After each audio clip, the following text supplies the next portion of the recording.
오늘 우리에게 주신 하나님 말씀은 로마서 12장 1절에서 8절 말씀입니다. 그러므로 형제들아 내가 하나님의 모든 자비하심으로 너희를 권하노니 너희 몸을 하나님이 기뻐하시는 거룩한 산 제물로 드리라. 이는 너희가 드릴 영적 예배니라. 너희는 이 세대를 본받지 말고 오직 마음을 새롭게 함으로 변화를 받아 하나님의 선하시고 기뻐하시고 온전하신 뜻이 무엇인지를 분별하도록 하라. 내게 주신 은혜로 말미암아 너희 각 사람에게 말하노니 마땅히 생각할 그 이상의 생각을 품지 말고 오직 하나님께서 각 사람에게 나누어 주신 믿음의 분량대로 지혜롭게 생각하라. 우리가 한 몸에 많은 지체를 가졌으나 모든 지체가 같은 기능을 가진 것이 아니니 이와 같이 우리 많은 사람이 그리스도 안에서 한 몸이 되어 서로 지체가 되었느니라. 우리에게 주신 은혜대로 받은 은사가 각각 다르니 혹 예언이면 믿음의 분수대로, 혹 섬기는 일이면 섬기는 일로, 혹 가르치는 자면 가르치는 일로, 혹 위로하는 자면 위로하는 일로, 구제하는 자는 성실함으로, 다스리는 자는 부지런함으로, 긍휼을 베푸는 자는 즐거움으로 할 것이니라. 아멘.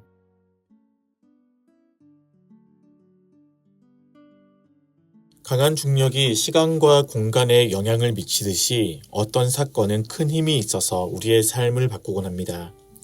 제게는 20대 초반에 만났던 신앙 공동체가 그런 힘이었습니다. 대학에 지나가기 전까지 저는 공동체와 우정에 큰 의미를 두지 않았습니다. 하지만 제가 가장 어려웠던 순간 제 삶을 함께 짊어진 신실한 공동체로 인해 삶의 가치와 태도가 완전히 달라졌습니다. 그 강렬한 만남이 욕망 가득했던 저를 사역의 길로 이끌었습니다. 그런데 로마서 1장부터 11장은 한 개인의 삶을 넘어 모든 피조물의 영혼을 결정짓는 가장 강렬한 사건을 우리에게 소개합니다. 성부 하나님께서 성령 안에서 성자를 통해 행하신 복음 사건입니다. 큰 낙차의 위치 에너지가 강력한 운동 에너지로 바뀌듯이 그리스도의 낮아지심은 무엇으로도 바꿀 수 없을 것 같았던 죄의 구조를 뒤흔들었습니다. 단 한순간이라도 그리스도를 인격적으로 경험하면 더 이상 이전처럼 살 수 없는 까닭입니다.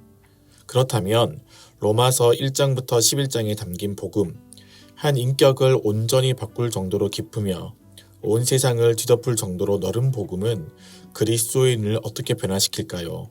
그 변화의 내용이 로마서 12장 이하의 내용입니다.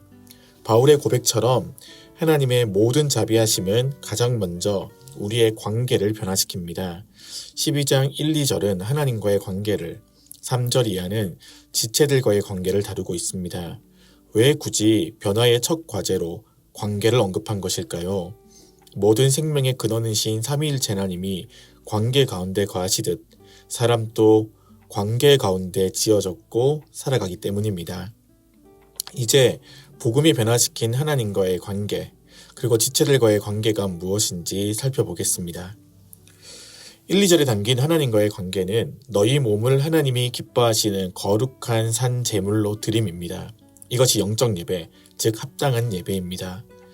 하나님과의 관계가 모든 관계의 바탕이기에 합당한 예배로 하나님과 바르게 관계를 맺은 이들만이 다른 모든 관계들도 건강하게 맺을 수 있습니다.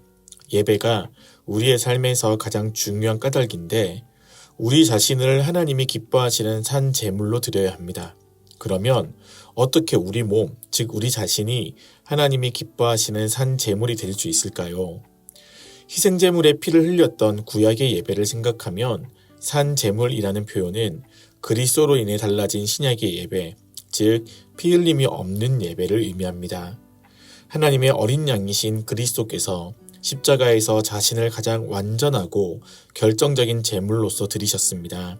더 이상 어떤 제물의 피도 흘릴 필요가 없습니다. 그러나 본질적인 측면에서 구약의 예배도 자신을 드리는 산 제물이었습니다. 왜 그러할까요? 구약의 제사에는 소와 양, 염소 등 다양한 동물들을 드렸지만 한 가지 원칙이 있었습니다. 야생 동물이 아니라 자신이 정성껏 키운 가축입니다. 굳이 가축으로 제물들을 제한하신 것은 재물과 재물을 바치는 이의 자기 동일화 때문입니다. 애정이 담긴 가축을 하나님 앞에서 자신의 손으로 직접 죽일 때 사실 하나님께서 받으신 것은 그 재물이 아니라 그 재물에 담긴 예배자의 마음입니다. 구약에서도 하나님께서 진정으로 원하셨던 것은 예배자의 마음이었습니다. 이를 창세기 4장 4, 5절에서도 확인할 수 있습니다. 아벨은 자기의 양의 첫 새끼와 그 기름으로 드렸더니 여호와께서 아벨과 그의 제물은 받으셨으나 가인과 그의 제물은 받지 아니하신지라. 가인이 몹시 분하여 안색이 변하니. 하나님은 아벨의 제물보다 아벨을 먼저 받으셨고 가인의 제물보다 가인을 먼저 받지 않으셨습니다. 지금 또 하나님께서 가장 원하시는 것은 우리의 진심입니다. 그렇게 마음이 하나님을 향하게 되면 2절의 권면처럼 이 세대를 본받지 말고 오직 마음을 새롭게 함으로 변화를 받아 하나님의 선하시고 기뻐하시고 온전하신 뜻이 무엇인지 분별할 수 있습니다. 몸과 마음을 다한 예배는 우리의 관계에도 영향을 미칩니다. 예배는 하나님과 우리의 마음이 이어지는 사건인데 하나님의 마음에 깃든 것이 무엇입니까? 1절은 모든 자비하심이라고 합니다. 하나님의 자비는 이스라엘과 이방인을 가리지 않고 성별과 신분의 높고 낮음을 가리지 않습니다. 그 자비가 우리의 과거와 미래, 현재를 새롭게 합니다. 자비에 해당하는 원어는 자궁이란 뜻도 있는데 말 그대로 한 인격이 새롭게 태어나는 바탕입니다. 그 자비하심에 마음이 닿은 이들은 성령 안에서 다시 태어나 하나님과 세상, 다른 지체들을 바라보는 관점이 달라집니다. 그 결과 다른 지체들도 은혜로 대합니다. 3절에서 8절은 자비와 은혜에 근거한 그리스도인의 사귐을 소개합니다.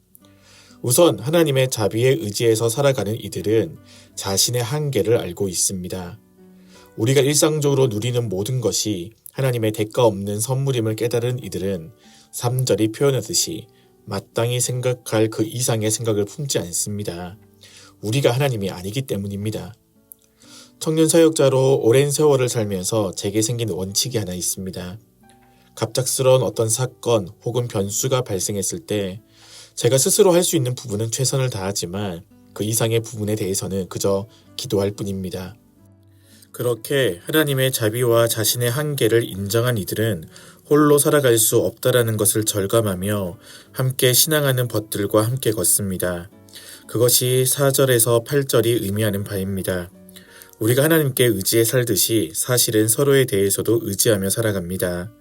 그래서 자신이 나눌 수 있는 것은 겸손하게 베풀고 또한 도움이 필요한 지점에 대해서는 지체에게 겸손하게 요청합니다.